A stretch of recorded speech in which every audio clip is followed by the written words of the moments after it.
Buenas noches, estimados hermanos de la Iglesia Vid Verdadera y del Ministerio Palabra Viva que nos siguen a través de las redes sociales. Les saludo en el nombre del Señor. Soy Eric Pérez Chavarría, miembro de la Iglesia Vid Verdadera y también responsable del Ministerio Palabra Viva, un ministerio de predicación y de música también. Hemos estado abordando el tema esta semana sobre la familia, sobre el modelo bíblico de las relaciones familiares. Ha habido una introducción a cargo del profesor Sadrach, nos acompañó también Emmanuel, tuvimos también la comparecencia de Jamerson dos Santos. Le agradecemos de corazón, no pudimos contactar con George que nos iba a ministrar también, de modo que ha sido una semana de prédicas relativas a la familia.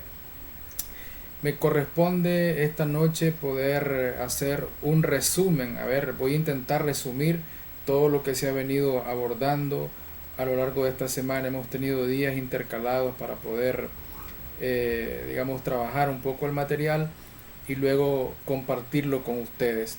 De manera entonces que yo voy a recapitular lo que se ha abordado y voy a comenzar con la lectura de la palabra del Señor que encontramos en el texto de Colosenses. También pueden seguir capítulo 3, verso 18 al 25. Y pueden leerlo ustedes en casa, por favor, conmigo, o lo pueden leer después. Dice, estos son textos controversiales, quiero decirlo. Son textos que se malinterpretan, sobre todo por nosotros los varones. Pero tenemos que irnos realmente al texto tal cual está escrito y el motivo por qué se escribió de esa manera. Y dice así: honrando al Padre, al Hijo y al Espíritu Santo. Casadas, estad sujetas a vuestros maridos, como conviene en el Señor. Maridos, amad a vuestras mujeres, y no seáis ásperos con ellas. Hijos, obedeced a vuestros padres en todo, porque esto agrada al Señor. Padres, no exasperéis a vuestros hijos para que no se desalienten. Siervos, obedeced en todo a vuestros amos terrenales, no sirviendo al ojo como los que quieren agradar a los hombres, sino con corazón sincero, temiendo a Dios. Y todo lo que hagáis, hacedlo de corazón como para el Señor y no para los hombres, sabiendo que del Señor recibiréis la recompensa de la herencia, porque a Cristo el Señor servís. Amén. Y ahora voy a trasladarme al texto de Efesios capítulo 5. Y también vamos a tocar un poco del texto de Efesios capítulo 6, que son las lecturas bases que hemos tomado, aunque hay otros textos paralelos en el resto de la escritura.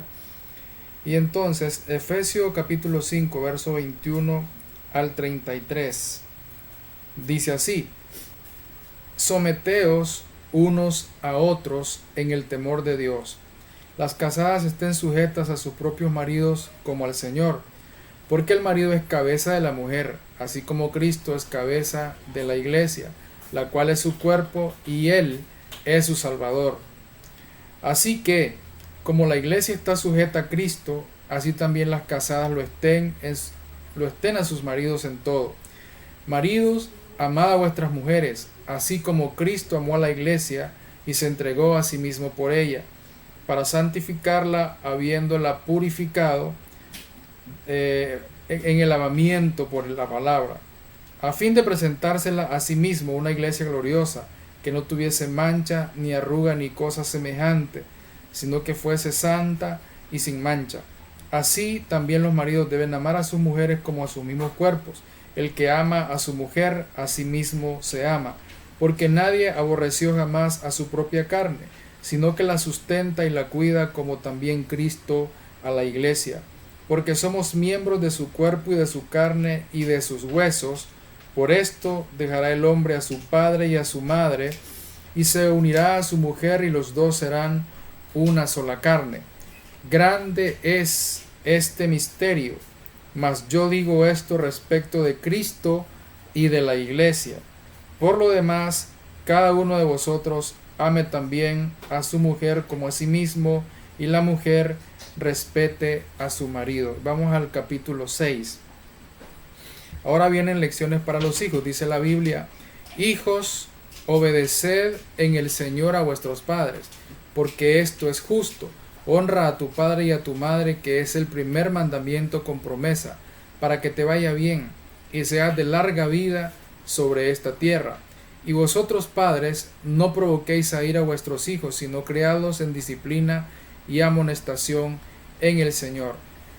Siervos, obedeced a vuestros amos terrenales con temor y temblor, con sencillez de vuestro corazón, como a Cristo, no sirviendo al ojo como los que quieren agradar a los hombres, sino como siervos de Cristo, de corazón, haciendo la voluntad de Dios. Vamos a dejarlo hasta ahí y vamos a retomar otros textos en el transcurso. Así que en esta semana de la familia que hemos venido abordando y celebrando, podemos hablar rápidamente sobre qué es la familia, que ya más o menos el profesor Sadrach hizo una cátedra excelente en lo que pasó en el Edén. Y podemos decir que la familia es el vínculo más confiable de unidad entre los seres humanos. Al menos es el ideal de Dios para la familia. Sabemos que en todas las familias de la tierra hay problemas, siempre ha habido, hay y habrá problemas, pero en el tiempo nosotros tenemos que ir acomodándonos, moldeando nuestra vida a la palabra para que vayamos transformando también ese vínculo de la familia, ese vínculo de unidad que es el referente que tenemos de Cristo con la iglesia. Así que la familia es ese vínculo confiable. También ha sido originada por Dios desde luego en el Edén. Cuando Dios puso a Adán y a Eva, ahí se originó la primera pareja, de la cual dice el apóstol Pablo, de una sola sangre ha hecho Dios todo el linaje de la tierra y le ha prefijado el orden de los tiempos y de su habitación. Hemos sido hechos de una sola sangre, de manera que nuestro ADN está repartido en distintos puntos del planeta. Otro día hablaremos de eso. El propósito de Dios para la familia es que la familia pudiese administrar la creación. El mandato para Adán y Eva era un mandato de mayordomía de la creación que le había sido encomendada. Y desde ese punto de vista ellos comenzaron a actuar en el Edén, a hacer las cosas por algún tiempo conforme a la voluntad de Dios. Venido el tiempo, nosotros conocemos la historia y entonces vino la tentación para Adán y para Eva y ellos cayeron. La idea original de Dios, como explicaba el profesor Sadrach, no es el sometimiento de la mujer hacia el hombre, ni el sometimiento del hombre hacia la mujer, sino una relación de ayuda idónea, como la yunta de bueyes que jalan parejo. Esa es la idea original de la pareja que Dios creó en el Edén. A causa del pecado las cosas cambiaron y hoy tenemos un machismo extremo y está surgiendo un feminismo extremo también. Siempre los extremos son malos, por eso hay que buscar el punto medio, el punto de equilibrio en las cosas. Así que ahora nos corresponde hacer el resumen sobre el mandato de Dios para cada uno de los miembros de la familia. Y vamos a comenzar como está establecido el mandato de Dios para nosotros, los varones. De hecho, el apóstol Pablo se dirigió a las iglesias de Éfeso y Colosas porque él necesitaba dejarles claro este misterio que encierra el matrimonio. Y él dijo esto respecto de Cristo y la iglesia. En sí el matrimonio encierra ese misterio, esa relación que existe actualmente entre la novia del Cordero y el Cordero. Nada más y nada menos, nosotros que somos la iglesia, la familia que es parte de la iglesia, viene hoy día siendo la novia del Cordero, pero el rol que le tocará jugar posteriormente será la esposa del Cordero. Y por eso es que Dios ama el matrimonio, lo cuida, lo protege y lo bendice, porque simboliza, es una prefiguración de las bodas que van a suceder posteriormente, de acuerdo a lo establecido en la palabra de Dios en el libro de Apocalipsis. Entonces, mandato de Dios para la familia, y vamos a comenzar con el mandato de Dios para nosotros los varones, para nosotros los maridos. La palabra kefalé, que implica cabeza, eso es lo que nos trata de decir. Y no es la cabeza porque tenga la supremacía en cuanto a poder, en cuanto a fuerza, sino porque Dios sencillamente le delegó una tarea que no se le puede delegar a nadie más, a menos que el hombre sea ausente, a menos que el hombre pierda su perspectiva, y entonces una mujer tiene que asumir el rol en el hogar. Y en la Biblia encontramos muchas mujeres que cuando los hombres flaquearon y se volvieron cobardes, tuvieron que asumir batallas, como Débora, por ejemplo. Y hay otras mujeres, grandes mujeres de Dios en la palabra, que nos dan ejemplo de eso. ¿Cuál es el mandato entonces de Dios para nosotros los varones, para ustedes varones? El mandato más reiterativo que hay, el que más resuena en la palabra de Dios, es el amor. Dice Colosenses 3:19, maridos, amad a vuestras mujeres y no seáis ásperos con ellas.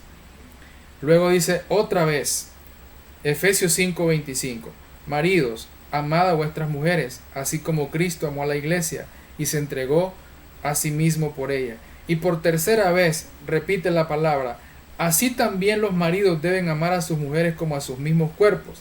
El que ama a su mujer, a sí mismo se ama. Nadie aborrece a su propia carne. Efesios 5:29. Hasta aquí tenemos un mandato reiterativo que es el amor. Y el amor tiene muchas manifestaciones. El amor filial, que es el amor de los padres hacia los hijos, hacia los hermanos. Pero además está el amor eros, que es el amor de la pareja, y el amor ágape, que es el amor por excelencia, el amor que no tiene interés, del que el apóstol Pablo dice que todo lo puede, todo lo soporta, todo lo espera. Agrega también Efesios 5:33, por lo demás, cada uno de vosotros ame también a su mujer como a sí mismo, y la mujer respete a su marido. Lo dejamos esto para la siguiente parte. Luego nos vamos al apóstol Pedro. El apóstol Pedro tiene una perspectiva similar al apóstol Pablo. Dice el apóstol Pedro, y vosotros maridos, igualmente, convivid de manera comprensiva con vuestras mujeres como un vaso más frágil, puesto que es mujer, dándole honor como a coheredera de la gracia de la vida, para que vuestras oraciones no sean estorbadas. Y lo encontramos en 1 de Pedro capítulo 3, versículo 7. Hasta este punto nosotros no podemos evidenciar superioridad del hombre hacia la mujer, porque dice la palabra del Señor que en Dios no hay acepción de personas. Dice Romanos 2:11, no hay judío ni griego, no hay esclavo ni libre, no hay hombre ni mujer, porque todos sois uno en Cristo. Tanta dignidad tiene el varón como tanta dignidad tiene la mujer. Yo he escuchado comentarios alrededor de estos textos, y por ejemplo hay congregaciones que no le permiten a las mujeres ser pastora o tal vez ocupar alguna posición de dignidad por el tema de que la Biblia dice que la mujer se somete a su marido. Pero bueno, se somete a su marido, pero no se tiene que someter a todos los demás hombres de la tierra. No se tiene por qué someter a otros seres humanos que no son su marido. A lo sumo, asumamos que se somete a su marido en el contexto bíblico que vamos a explicar. Pero ¿por qué tendría que someterse al resto de los hombres? Bueno, solo lo dejo ahí planteado para que ustedes lo reflexionen, lo comenten y lo reflejen con la palabra del Señor. En la familia hay roles, que es lo que estamos viendo. Dios le otorgó tareas a cada uno de los miembros. Ya vimos al varón, le está diciendo Dios en el resumen que les puedo compartir: amor, comprensión, honra, trato delicado. En eso se resume el rol del varón, del marido respecto de la esposa. Y hay palabras que son como las palabras que más se repiten. Entonces el amor es el que más prevalece en los textos que hemos leído. Además de ello lo que dije, ¿verdad? Comprensión, honra, trato delicado, entre otros. Ahora vamos a resumir el rol de la esposa. Y el mandato de la Biblia para la esposa, entendiéndolo correctamente, dice Colosenses 3:18, casadas, estad sujetas a vuestros maridos, como conviene en el Señor. Y aquí yo tengo que detenerme un poquito para poder explicar las acepciones de la palabra sujetar que hay en el original griego. Hay una palabra griega, se lee hupotazo en castellano, y significa sujeción, pero es una sujeción que implica unión o complemento. Significa también ligadura, significa sostener, significa ordenar. Y si hablamos de ligadura, si hablamos de sostener, hablamos de sujetar, estamos hablando de que uno se sujeta al otro. Así como están viendo en esa foto que está en pantalla, ahí hay una unión, una ligadura, el uno sujeta al otro, porque si uno cae, el otro lo levanta. Y esa es la idea que la palabra quiere dar. Ahora, en la cultura hebrea, la palabra sujeción efectivamente significa ordenarse debajo, porque recuerden que la cultura hebrea es una cultura altamente machista, y ahí significa que la mujer está en cierto modo por debajo del varón.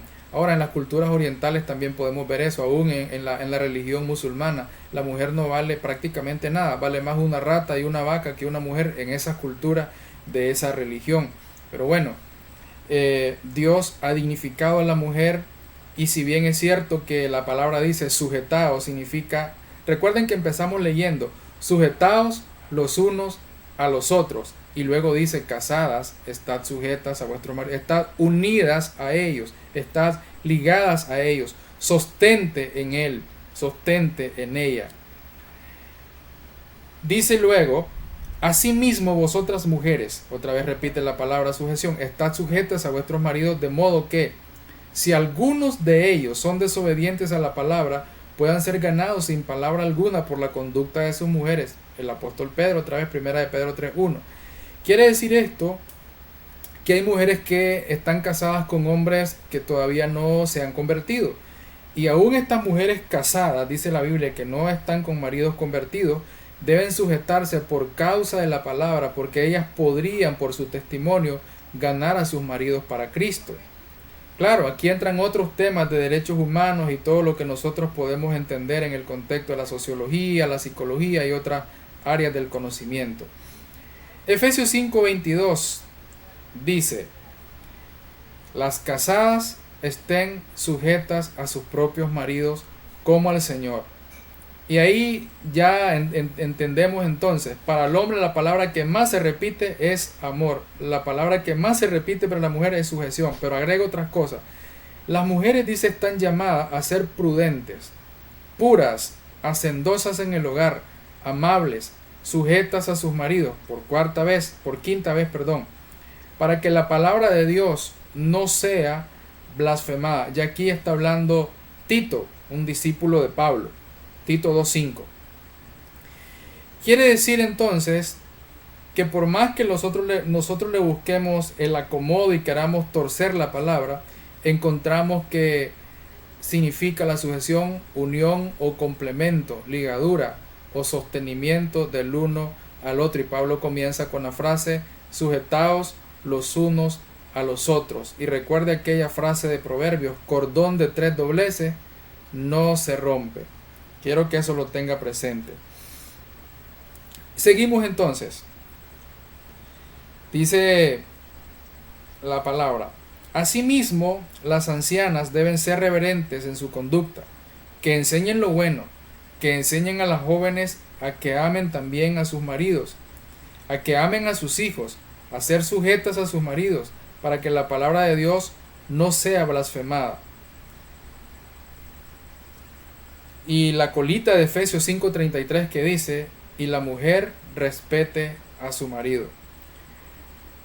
Y el apóstol Pedro en 3:5-6 dice, porque de esta manera en otros tiempos las santas mujeres que esperaban en Dios solían adornarse, siendo sumisas a sus propios maridos. Así Sara obedeció a Abraham llamándolo Señor, y ustedes se han convertido en sus hijos si hacen lo correcto, sin temor, por temor a Dios.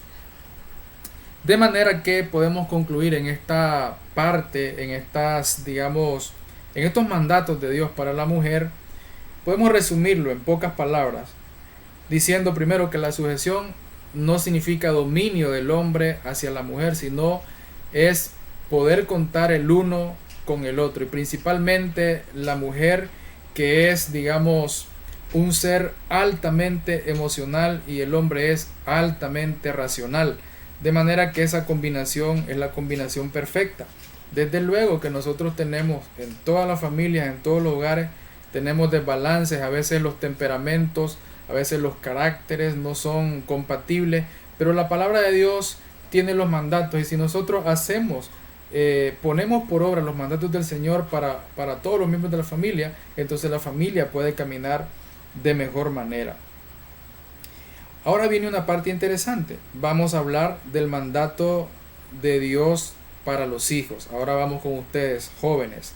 Al final yo voy a presentar una lámina en donde tenemos el resumen de todo lo que hemos venido abordando. Pero permítanme recapitular un poquito. Así que, maridos, amor, convivencia, comprensión, ternura y honor. Ahora, mujeres, resumimos para ustedes: sujeción, prudencia, trabajo, amabilidad, respeto, reverencia y adorno. En cuanto al adorno, decir que el apóstol Pedro resalta 3 cosas. Dice el apóstol Pedro que la mujer debe vestir con decoro, pudor y modestia. Y no menciona ni la palabra pantalón ni la palabra falda. Cada quien interprete lo que quiera interpretar, pero esa es la referencia. Una mujer puede ser muy provocativa usando falda, pero puede ser menos provocativa usando otro tipo de prenda. Al final, la historia del pantalón y la falda es una historia que viene de los soldados romanos. Los soldados romanos usaban falda, entonces ese es un tema cultural que tenemos que resolver en otra sesión. Vamos a los hijos. Y para los hijos tenemos ahí en pantalla obediencia, sabiduría, honra, bendición y escucha. Y comenzamos Colosenses 3:21. Estoy resumiendo todo esto.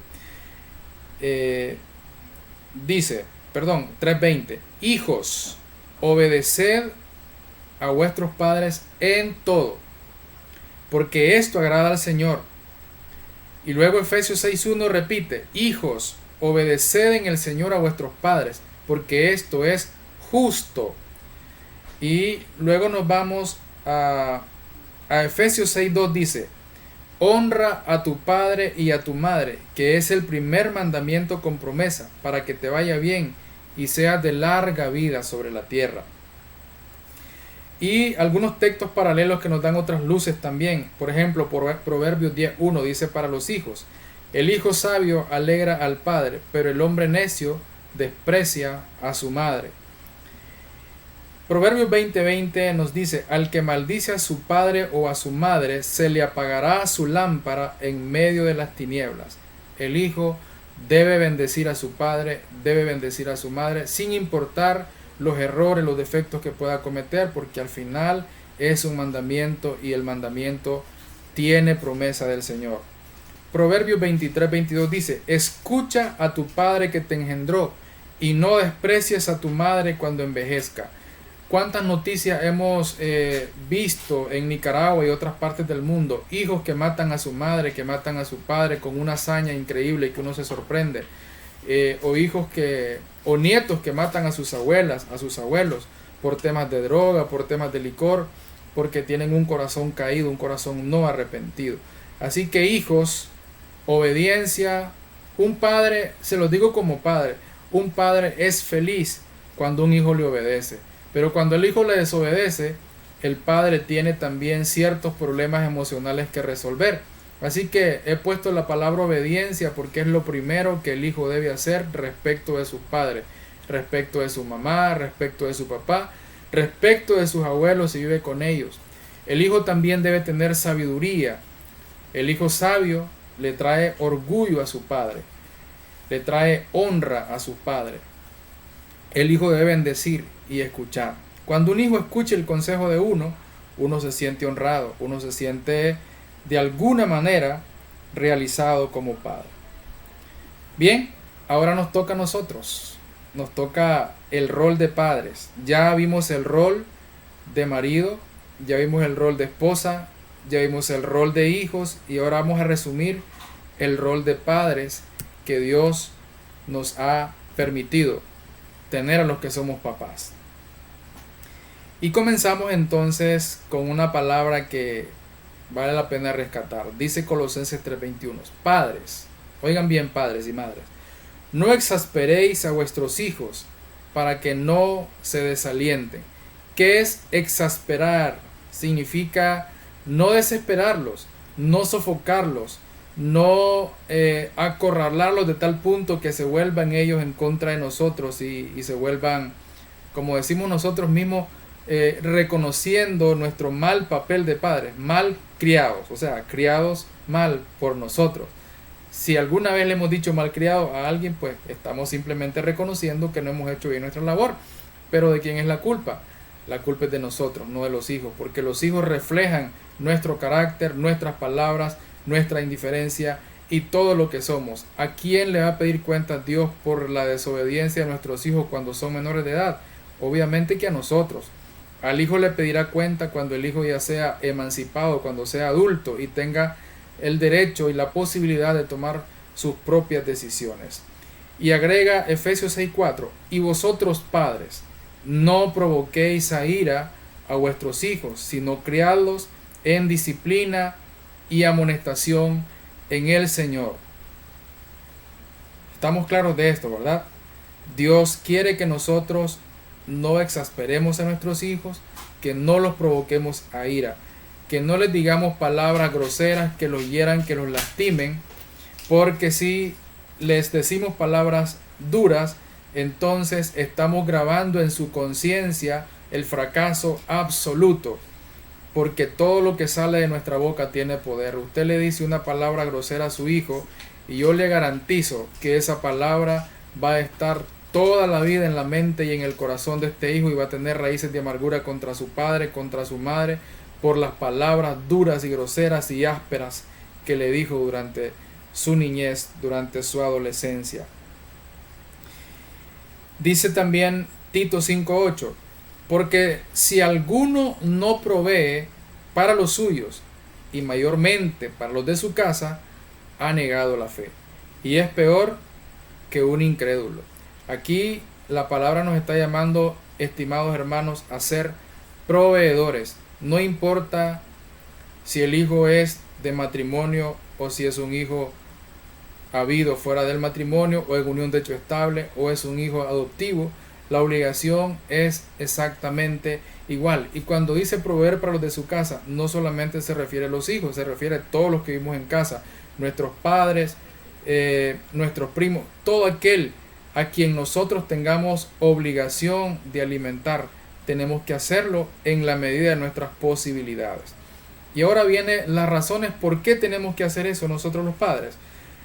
Dice la palabra del Señor: he aquí, herencia de Jehová son los hijos, cosa de estima el fruto del vientre. Porque ellos son nuestra herencia. Si algo Dios nos heredó, es a nuestros hijos. ¿Y cómo vamos a castigar, a malformar la herencia del Señor para nosotros? Tenemos la responsabilidad de actuar con toda madurez. Hermanos, creo que hay familias de todo tipo. Algunas familias todavía no conseguimos que nuestros hijos sean totalmente obedientes. No conseguimos todo lo que la palabra dice, pero no tenemos que renunciar a esta lucha. Esta lucha vale la pena hacerla, porque recuerde, la familia encierra el misterio de la relación de Cristo con su iglesia. Y dice más la palabra. Salmo capítulo 12, 127, verso 4 dice: como saetas en mano de valiente, así son los hijos habidos en la juventud. Por cierto, hay una película que les recomiendo que se llama Flechas o Saetas. Véanla, por favor, búsquenla en YouTube o en Netflix y ustedes van a llorar. Es una película que reta, desafía a los padres a tratar a los hijos con delicadeza y ponerlos en perspectiva, como cuando usted tiene un arco y pone a su hijo ahí, y el lugar donde su hijo llegue es responsabilidad suya, porque usted es el arquero y es el que tiene la dirección de Dios. Así que por algo la palabra dice: como saetas en mano de valientes son los hijos habidos en la juventud. Y añade: bienaventurado el varón que llenó su aljaba de ella. Yo tengo 4, ya casi la tengo llena. Bien, resumiendo el mandato de Dios para nosotros los padres, entonces nos dice la palabra: no exasperar, no provocar a ira, ser proveedores, estimarlos y direccionarlos. Esto último es muy importante. Direccionar a nuestros hijos quiere decir que les demos un rumbo cierto en su vida a través de la palabra de Dios. No imponerle a nuestros hijos lo que nosotros queremos que sean ellos, sino que ellos descubran por sí mismos a través de la palabra cuál es el llamamiento de Dios, cuál es la vocación, los dones y talentos que Dios ha puesto en ellos para que puedan ir trabajando desde ahora y conseguirlo. No hay que limitar la creatividad de los hijos, de los niños, porque ahí nosotros podemos darnos cuenta cuáles son sus talentos. Pero si un niño se pone, por ejemplo, a tocar las cazuelas y dice usted, chavalo, qué bulla que haces, a lo mejor va a ser un gran percusionista. Es decir, no hay por qué limitar a los niños, dejemos que sean creativos, ellos por eso son niños. Cuando somos niños tenemos toda la creatividad del mundo, cuando llegamos a la escuela nos la empiezan a matar, y no digamos en la casa, empezamos a eliminar la verdadera identidad de los niños y luego los volvemos un fracaso con las palabras que decimos, con la manera en que los lastimamos verbalmente. Tenemos una responsabilidad y vamos a dar cuenta a Dios por cada hijo, y eso lo digo con conocimiento de causa, porque yo tengo a mis hijos y tengo deudas pendientes con ellos que debo saldar, y esa es parte de la vida que nos toca afrontar. Así que no desesperemos a los hijos, no los provoquemos a ira, proveamos lo que podamos hasta donde Dios nos bendiga, estimemos la vida de ellos y démosle dirección. Una última parte que quiero compartir con ustedes. En cuanto al rol de padres, yo tengo que reconocer a esos dos ancianos que están en pantalla, a mi padre y a mi madre, porque hasta el día de hoy yo no recuerdo una palabra ofensiva que me hayan dicho, que yo tenga en mi corazón una herida, un resentimiento contra ninguno de los dos. No, yo sería mentiroso decir que alguna vez me dijeron una palabra que me marcó negativamente. Todo lo contrario, sí hubo corrección, hubo regaño, pero no hubo palabras hirientes, palabras groseras que denigraran mi personalidad. Y también estoy seguro de que mis suegros, también que están en pantalla, han sabido dar lo mejor de su vida por sus hijos. Ninguno de estas dos parejas han sido perfectas en toda su vida, pero han dado lo mejor de sus vidas para criar a sus hijos. Y aunque tampoco tienen hijos perfectos, ni ellos ni mis padres, pero podemos con orgullo levantar la cabeza y decir que nuestros padres nos han honrado, han dado su juventud, sus mejores años, para que nosotros podamos ser lo que somos. Yo agradezco a Dios por los padres que me dio, porque de otra manera, pues biológicamente no sería yo. Es más, yo no existiría, mi esposa no existiría de no ser por la unión de sus padres. Y así podemos hablar cada uno de nuestros padres. Yo me siento honrado por ellos, porque a pesar de las dificultades, pues lo dieron todo. Realmente solo le faltó sacarse la sangre para ponerla a servicio de todos nosotros, sus hijos. Y también sé y me consta de los esfuerzos y la lucha del pastor Francisco y la pastora Denise por sus hijos. Así que yo aprovecho para honrarlos, honrar a mis padres, y también para honrar a los pastores por la labor que han hecho a lo largo de su vida y por lo que siguen haciendo también, no solamente por la familia de ellos, sino por otras familias, por el comedor que hay en San Luis de Manares y todas las otras acciones que hay a través de la iglesia y la Fundación Vid Verdadera. Esto último lo voy a contextualizar, que tiene que ver con el mandato de Dios para los siervos. En el original griego la palabra siervo doulos es literalmente esclavo. Aunque la esclavitud al estilo del Imperio Romano ya no existe, o al estilo del Antiguo Testamento, o al estilo del feudalismo que desapareció, ya no hay esclavitud de esa manera. Sin embargo, hay otras formas de esclavitud. Y vamos a tratar de equiparar el siervo del Antiguo Testamento y del Nuevo Testamento con el trabajador, con el empleado de hoy, que tiene prestaciones sociales, que tiene privilegios, que tiene derechos, cosas que no tenían los esclavos. Porque todo lo que el esclavo adquiría era propiedad de su amo. Aún los hijos que nacían en casa del amo eran propiedad del amo. Así como cuando usted tiene una vaca y la vaca tiene una cría, la cría es suya, no es de la vaca, punto. Así de simple era en el Antiguo y Nuevo Testamento, en el tiempo del Imperio Romano. Hoy en día nosotros, si bien no somos esclavos de ese modo, pero servimos también a otras personas, servimos a un empleador público o privado, y la Biblia nos da ciertas pautas de comportamiento para que podamos ejercer esas labores como Dios manda. Y dice lo primero, siervos. Sustituyamos la palabra siervo por empleado, por trabajador, por servidor, como usted quiera ponerle. Dice, obedeced en todo a vuestros amos terrenales, no sirviendo al ojo como los que quieren agradar a los hombres, sino con corazón sincero, temiendo a Dios. Efesios 6:5. Si usted es empleado, si usted recibe un salario, recuerde aquella parte de la parábola de Cristo cuando él estaba, un patrón estaba a las 3 de la tarde contratando personas. A uno los contrató a las 8 de la mañana, a otros los contrató a las 10, a otros a mediodía, a otros a las 3 de la tarde. A todos les pagó igual. Ese fue el contrato que hicieron con ellos.